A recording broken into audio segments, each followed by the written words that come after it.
अस्सलाम वालेकुम नाजरीन, आज हम खड़े हैं लाहौर में और आपको दिखाने जा रहे हैं दुनिया का सबसे कीमती मकबरा, जिस मकबरे की तमीर में कीमती मार्बल और कीमती हीरों का इस्तेमाल किया गया। मुगलिया सल्तनत में ताज महल के बाद सबसे शाहकार तमीर मकबरा जंगीर को कहा जाता है, जो लाहौर के इलाका शदरा में मौजूद है। ये तमीर एक अजूबा है। मकबरे के मीनार टेढ़े हैं, जो कि बारिश में देखें तो रक्स करते नज़र आते हैं। कब्र पे खड़े होकर देखें तो ऊपर गुंबद है, बाहर से देखें तो गुंबद गायब। ये दुनिया का सबसे महंगा तरीन मकबरा था, जिस पे हीरों और कीमती पत्थरों को नस्ब किया गया। ऐसे 20 हैरान कुन मालूमात के साथ आपको दिखा रहे हैं मकबरा जंगीर। अगर आप ये व्लॉग पसंद करें तो चैनल को सब्सक्राइब करें और पेज को फॉलो करना ना भूलें, ताकि आइंदा भी हम आपके लिए इस तरह की वीडियो लेकर आते रहें। मकबरा जंगीर को सिर्फ खूबसूरत और कशीदा ही नहीं, बल्कि इसके अंदर बहुत फ़न तमीर की तकनीक इस्तेमाल की गई।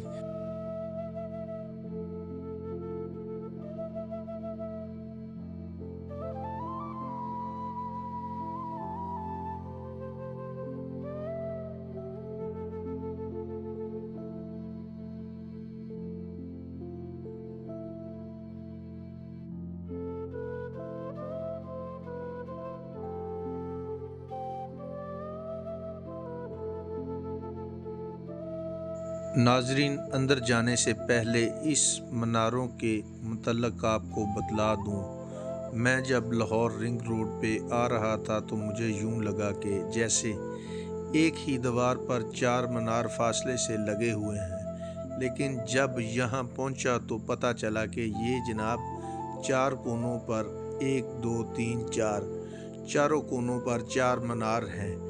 और इन मीनारों को भी अगर आप गौर से देखें तो ये बिल्कुल सीधे नहीं हैं, बल्कि बाहर की जानब झुके हुए हैं। मेरे साथ शहजाद साहब हैं, यहाँ पे टूर गार्ड हैं, और उन्होंने बतलाया कि बारिश के अंदर ये आपको हिलते हुए नज़र आते हैं। ये ऐसे महसूस होता है जैसे ये हिल रहे हैं। आम तौर पे लोग जब इस जगह के देखने आते हैं तो वो सिर्फ मकबरा जंगीर का तस्करा ही करते हैं, लेकिन हम इस बाग में मौजूद तमाम तमीरात की अलग अलग वीडियो बनाएंगे, ताकि आपको एक यादगार तफसीली तारफ़ दे सकें, जिसका आगाज़ हम करते हैं मकबरा जंगीर से।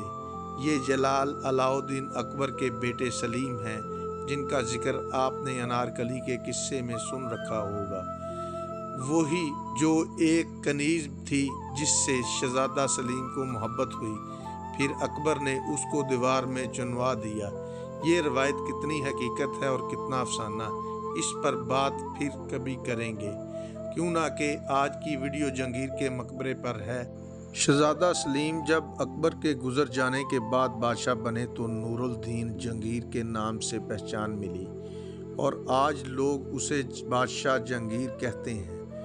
इनके हालात ज़िंदगी बयान करने से पहले ज़रा इस मकबरे की खूबसूरती और फ़न तमीर की महारत देखें। एक मुरब्बा शक्ल में बने हुए मकबरे के चारों कोनों पे 100 फुट ऊंचे मीनार हैं, और इन पे संगे मरमर और पीले पत्थरों की एड़ी तिरछी धारियां कुछ इस अंदाज से बनाई गई हैं कि बारिश में ये मीनार झूमते हुए नज़र आते हैं। दरवाजे बंद होने की वजह से हम मीनार पर नहीं चढ़ सके। सुना है बादशाही मस्जिद के किसी भी मीनार पर चढ़ जाएं तो जंगीर के मकबरे के 3 ही मीनार नज़र आते हैं, और जंगीर के मकबरे के किसी भी मीनार पे चढ़ जाएं तो बादशाही मस्जिद के 3 ही मीनार नज़र आते हैं। दोनों के दरमियान में 5 किलोमीटर का फासला है। मकबरा जंगीर की ये इमारत हर तरफ से 283 फुट लंबी है। ज़मीन से चंद फुट ऊंचाई पर चबूतरे पर मकबरा जंगीर बनाया गया। बाहर से मकबरा जंगीर को देखने के बाद میرے تجسس میں اضافہ ہو گیا تھا کہ باہر سے ایسا خوبصورت ہے تو اندر سے کیسا ہوگا۔ اندر پہنچ کے سچ ثابت ہو گیا۔ کیا ہی بات ہے، ماشاءاللہ، جو سوچا تھا اس سے کہیں زیادہ خوبصورت پایا۔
ناظرین، اندرونی خوبصورتی کو دیکھنے کے ساتھ ساتھ جہانگیر کے حالات زندگی بھی سنتے چلیں۔ یہ بے یک وقت کئی متضاد صفات کا مالک تھا، کبھی بہت ظالم اور کبھی عادل بادشاہ۔ بادشاہ بننے سے پہلے ہی اپنے باپ اکبر کو کئی صدمے دے چکا تھا، جس میں ایک اس کے انتہائی قابل وزیر کو قتل کرنا۔ 1605 میں اکبر کے انتقال کے بعد اسے تخت ملا اور یہ 1627 تک حکومت کر پایا۔ مغل شہنشاہوں میں سب سے کم تذکرہ اس کا کیا جاتا تھا، کیوں نہ کہ اس نے اپنے اقتدار کے دوران بڑی مہمت اور جنگوں سے گریز کیا۔ پہلی مرتبہ کسی مغل بادشاہ نے اپنے دربار میں زنجیر عدل متعارف کرائی، جس کا ایک سرا دربار میں اور دوسرا سرا بادشاہ کے کمرے میں تھا، جس پر گھنٹیاں بندھی ہوئی تھی۔ اس طرح کوئی بھی فریادی اپنی شکایت بڑی آسانی سے بادشاہ جہانگیر تک پہنچا سکتا تھا۔ اس کے نیک کاموں میں یہ بھی ہے کہ شاہراہوں پہ مساجد، سرائے اور کنویں بنانے کا حکم بھی جہانگیر نے ہی دیا تھا۔ لیکن اس کے ساتھ ساتھ تاریخ میں جہانگیر کے ظلم کے قصے بھی ملتے ہیں، جن کا ذکر ایلین فیڈنی نے اپنی کتاب نور جہان امپریس آف مغل انڈیا میں بھی کہا۔ کسی ملازم کا انگوٹھا کٹوا دیا تھا تو کبھی کسی نوکرانی کو زمین پر گاڑ دیا کرتا تھا، کیوں نہ کہ اس نے کسی خواجہ سرا کو بوسہ دیا۔ شاید یہ بادشاہی دور میں بڑی معمولی سی باتیں ہوں گی، لیکن جہانگیر نے اپنے بیٹے خسرو کو بغاوت کرنے پر اس کے دونوں آنکھیں نکلوا کر اندھا کر دیا۔ یہ اس کے کھاتے کا سب سے بڑا ظلم یاد کیا جاتا ہے۔ 1627 میں کشمیر سے واپسی لاہور آتے ہوئے راستے میں جہانگیر کا انتقال ہو گیا۔ اس کی وصیت کے مطابق لاہور میں دفن کیا جانا تھا۔